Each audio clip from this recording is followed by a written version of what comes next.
la situation. Merci.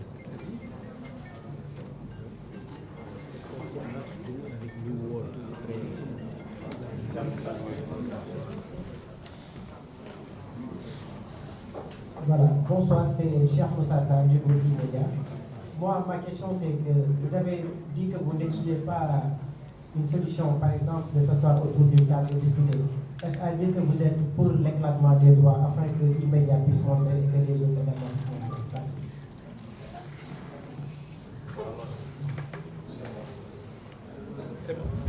C'est bon?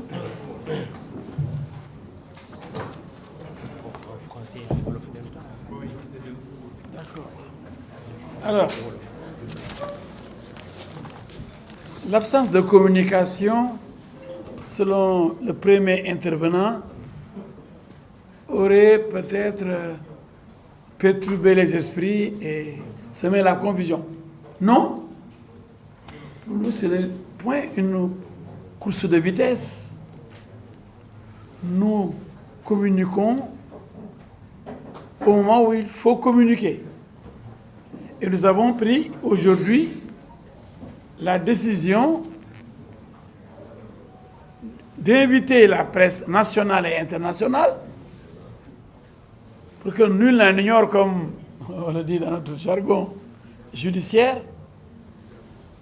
Entre-temps, le groupe s'est réuni avec ses avocats à discuter, analyser la situation pour internationaliser le combat et pour, en réalité, par rapport à l'arbitrage dont Seydou a parlé, voir ce qu'il faut faire. Donc ce n'est pas avec la précipitation qu'on va régler ce problème, mais quand même, nous sommes allés directement avec toutes les diligences nécessaires au combat. Je dis, on nous a imposé ce combat. Nous ne l'avons pas cherché. Parce que nous avons signé un contrat en bonne et due forme. Et jusqu'à présent, ce contrat n'est pas résilié. Il n'a pas été résilié. Et il n'y avait pas de date butoir par rapport à une autre question. Il n'y avait pas de date butoir pour résilier. Pour résilier. Donc, nous avons réagi à temps, en responsable. Et en responsable.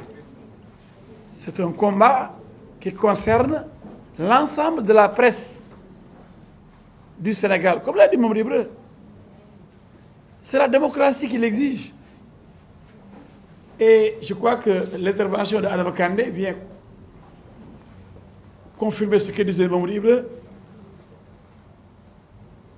et ce que la FIFA aussi condamne. Il faut la pluralité. La pluralité. Le monopole, ça ne peut pas exister. Donc, on ne peut pas aussi favoriser la RTS par rapport à ses concurrents. Cela ferait désordre. Donc, par conséquent, je crois que cela ne pose pas de problème.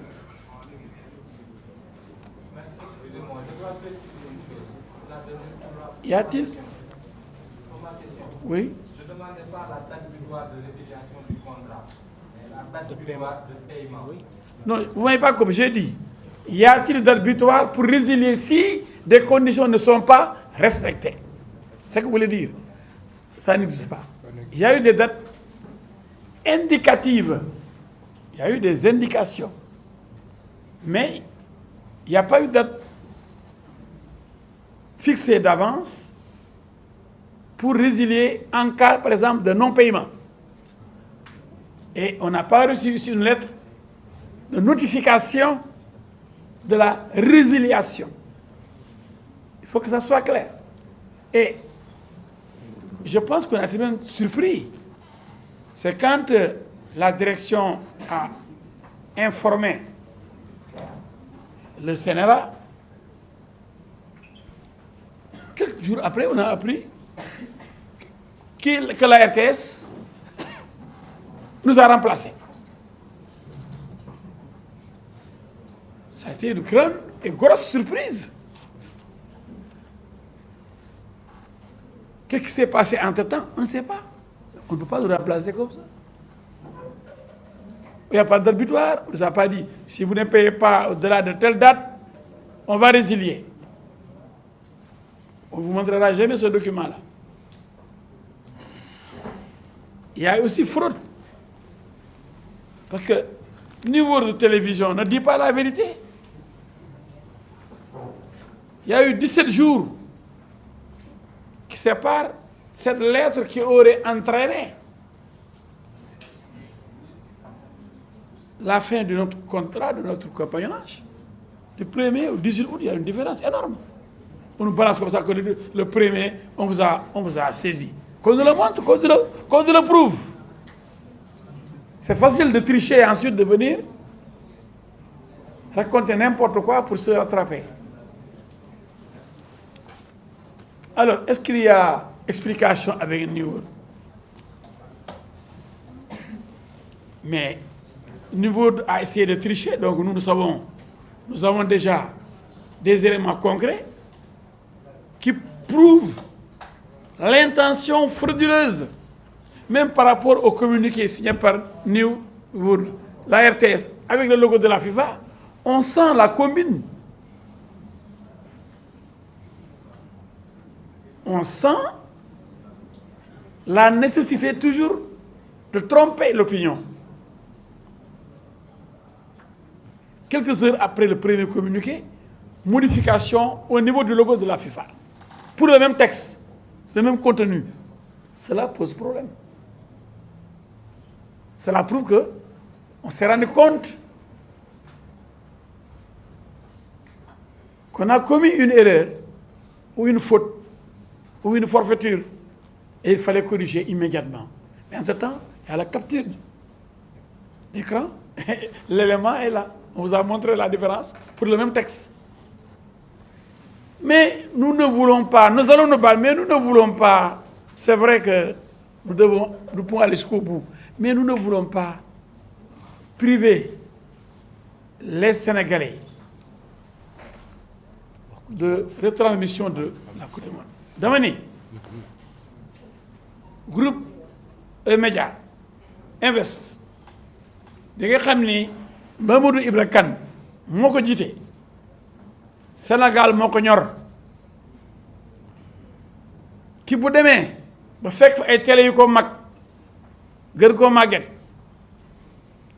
mu duma leen ci biñ ne kaay leen indi ku nekk ñu xam loo nooy def noo toogee noo mënee pour ñu jox la loo xam ni bu Coupe du Monde bi commencé yow yaay koy jël di ko won Sénégalais yi tasaare image yi ñëpp fu ñu toll Tambacounda Kédougou Dakar Ziguinchor partout dana mën a xool match de football yi bi TFM joxee ni man nii laa ko bëggee nii laa ko mënee nii laa koy defee RTS def noonu moom it Sen TV def noonu ITV wane ma ninam lu toll ni FIFA du caaxaan parce que même contrat bi FIFA daf koy xool bala ñu koy signé contrat bi ak toggaloo yooyu ñuy wax New World télévision FIFA daf ci teg bëtam du loolu neex rek na kooku contrat bi FIFA moo ko jox loolu moom mu jox ñu nit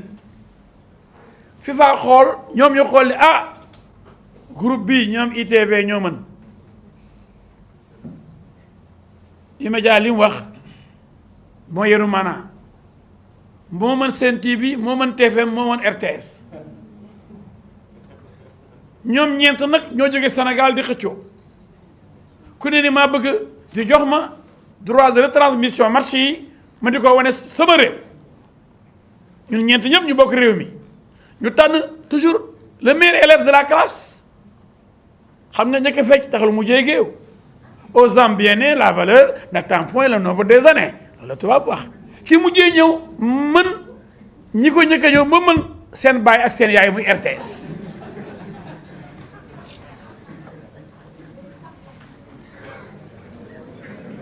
bi loolu amee mu am njomme bu xew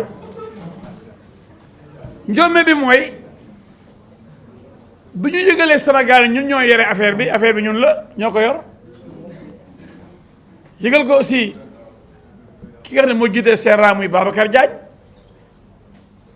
wan ko di ko comme ñun ñoo ko yor rek dañu bañ keneen ñëw dañoo indi ay gàllankoor mu toog ñeenti fan juróomi fan tontu ñu ne ah RTS kat léegi moom affaire bi. fukki fan ak benn. waaw fan. la toog soog ñu tontu mu toog fukki fan ak benn tontu ci diggante bi nag dañu yaakaar ni am na ay rumalant ay mbir pour affaire bi ñu nangu ko foqate ko ci sama gars yi jox ko ñeneen ñi muy RTS. loolu nag moo ñu jaaxal jommal ñu dañu gën a jommal nag mu ngi ñëw yegg seegul ginnaaw ñu ne yow moomatuloo yow ITV yow mi demoon defi examen ñu ne yaa jël ndam li yaa am prix d'excellence yow mii yaa admis ñu ne non def leen ndànk yow admettoo yow doo dem amaloo baccalauréat doo jàll te yow ne woon ne yaa jël premier du centre déggoo ma de def nañ examen bi ñu ne kii moo jël prix d'excellence moo leen raw yéen ñëpp waaye li gën a métti nag ñu ne yéen da ngeen a waroon a joxe juróom-ñaar téeméeri millions waaye am na ku ñuy wax état du Sénégal xam nga état du Sénégal bokkul ci appel d'offre bi moom du RTS moom du TFM moom tudd Sen TV état du Sénégal la tudd moo ñu boot ñun ñëpp état bi lañ ñu ne am na ku ñuy wax état du Sénégal moom de fayal na ku ñuy wax RTS bi nga xam ni dàqoon nañ ko amatoon baccalauréat nee na léegi day dem Sorbonne na jëm yow nga redoublé woon léegi ñu ne yow yaa jàll mais di gën a garaaw 700 millions yi ñu waroon a fay ñun nga xam ni préparé nañ sur banque yëpp ba nga xam ne virement moo des ñu fayloo état du Sénégal 1 milliard 975 millions et quelques 1 milliard différence de 300 millions ku mel ni Birahim Seck seen naa ko fi xam naa am na liggéey moom ñoom ci liggéeyal ci transparence la ñuy liggéey mënuñ comprendre ci ay juróomi fan fukki fan ak benn yooyu rek ñu fayloo fi koo xam ne ñun war nañu rey ba ñu dee ñu suul ñu ñoom ñi nga xam ne bokkuñu woon jóguñu woon ñu daal di jóg taxaw ñu tëdd ñu daal di jógandoo ak 1 milliard pour mën a bokk loolu aussi tey na xel loolu aussi Birahim Seck interprété nañ ko ci parce que yàlla moo ko fii nii mu jàppale parce que xam ngeen ko moom ci lu leer lay dox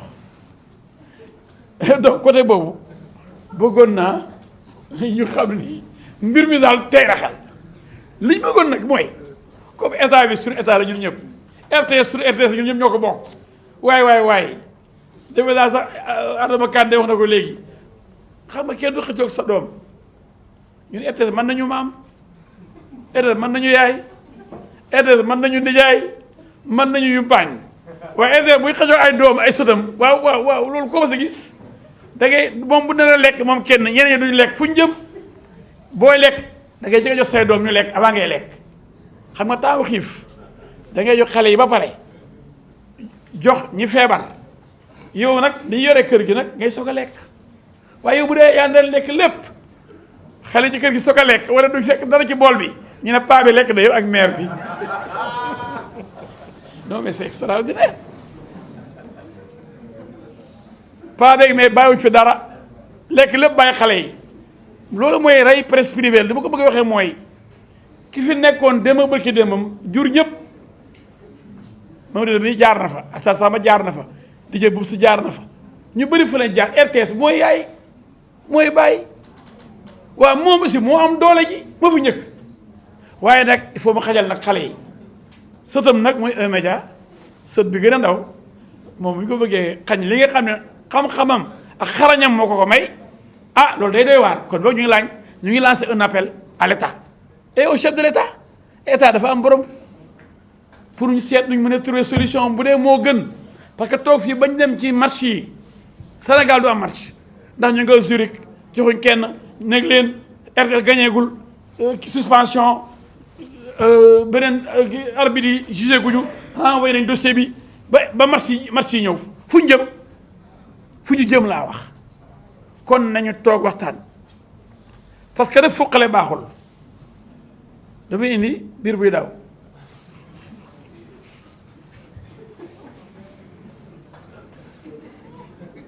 ku lépp kat da ngay fërti boo fëree sa biir daw kon dañu ñaan suñu mbokk yi mu am ay mécanisme de médiation day am ci réew te def naa ni borom réew mi war na ci mën a wax parce que aussi alal réew mi dem na bu demee nag ñëpp la demal bu toog ñu toog comme ñu ñoo kañe woon ñu ne yow amoon nga prix d'excellence ñu orienté la ci grandes écoles yi yow dañ la xëcc yow dañ la ñu koy wax day repêché waaw kon boog mën nga ànd waaye kuy repêché nga rek ñu boole leen ñoom ñaar xëy na ñu liggéey loolu si mën na nekk ñu arrêté xeex bi amul sens Sénégal rek mooy njor lu ñuy def ni yëpp amuñ ci dara lu may wane nag suñu xarañte muy média wane suñu cofeel ci Sénégal pour bu am ay image yu leer match yu wóor chaque jour ñu xool match yi te mën nañ ko wane nañ suñu xarañte ba FIFA nañu yéen la niveau du ne yéen la signé ñun FIFA d'accord kon moo wax ji defe naa leer na je pense que frankulaayu na li ñu bëgg mooy jàmm waaye ko bëgg a jàmm da ngay préparer guerre loolu la ñu wax du tere nga wut ay ngànnaay pour bu ñu la songee fekk fa ay bazooka bu ñu la songul wala ñu bëgg jàmm nga ree xaqataay jàmm ni ñooy je crois que loolu wax nañ ci léegi nag li gën a am solo mooy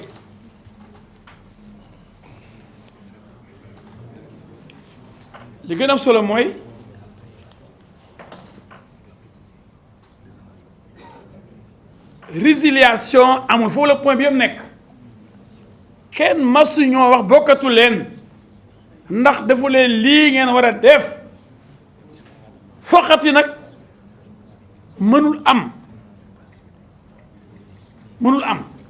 foqati mënul am kon boog nañu waxtaan ba juboo en tout cas ñun wut nañ ay avocat yu nekk fii ak yu nekk bitim réew arbitrage war na am parce que loolu la contrat bi wax bu ñu naree dem ba Suisse canton de Zurich fa la FIFA nekk man mii xam naa fa dem naa fa añ naa fa ak Sepp Blatter ak Platini ak Saïd Fakhri bi mu nekkee président fédération sénégalaise de football foofu ne dafa dem dafa metti dafa xuloo dafa metti dafa xeex dafa metti ak ay tubaab yu ñor xom tubaab yu mën seen liggéey xarañ ñoo xam ne ñoom xamuñu ay njuuj njaaj waaw njuuj njaaj bu amee nag tu ñu xam ne ñun benn njuuj njaaj defuñu ko wóor nañu dañu gañee te bu ñu gañee wala ñu waaj a gañee match yi dañaa yéen la est-ce que diggante boobu est-ce que décision bi dina génn ba bañ xam kan mooy yore match yi Sénégal ban télévision kon bu ñu bëggee Sénégal dañ bëgg jàmm bu ñu bëggee Sénégal yi seetaan football bi dañ def jàmm waxtaan ak ñun ba ñun Sénégal lañ bëgg ñun duñu ay terroriste ñun duñu ay extrémiste Sénégal rek lañ am suñu xol ku xam Mamadou Ibra Kane xam Assane Samba xam Antoine Diouf xam ña fa nekk ñëpp ay Khalifa Diakhaté xam Didier Boubs nit jàmm lañ kenn du ci nit ay Sénégal jàmm Sénégal ndam ñoo jël Coupe d'Afrique ITV jël na ndam li E-Média jël na Coupe d'Afrique ci transmission de télévision magam tantam nijaayam yu paañam RTS da ànd ak moom ñu togg añ bu neex jox ko Sénégal yi ñu lekk ko te kenn du fër kenn du feebar.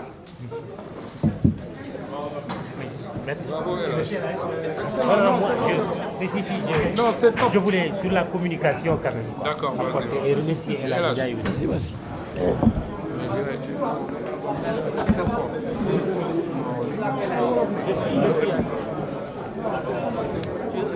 Maître Kane.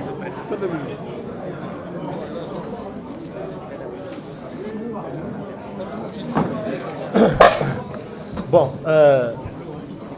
j'aimerais juste à la suite de Maître El Hadj Diouf répondre à une question sur la communication, sur également les conditions, et également à Adama Kandé, ce qui me donnera l'occasion de remercier notre grand frère El Hadj Ndiaye pour son soutien, mais aussi la pertinence des informations qu'il a ajoutées au dossier. Alors, sur la communication, vous nous demandiez tout à l'heure Pourquoi? Effectivement, je confirme mon contraire de source A, puisque source A est bien sourcée. Nous a appelé Alassane Samba Diop et moi vers le 15 juillet pour dire qu'effectivement, ils ont appris que le groupe E-Media avait acquis les droits. Ça, c'est pas nous, déjà. Source A, un autre confrère, a appris par le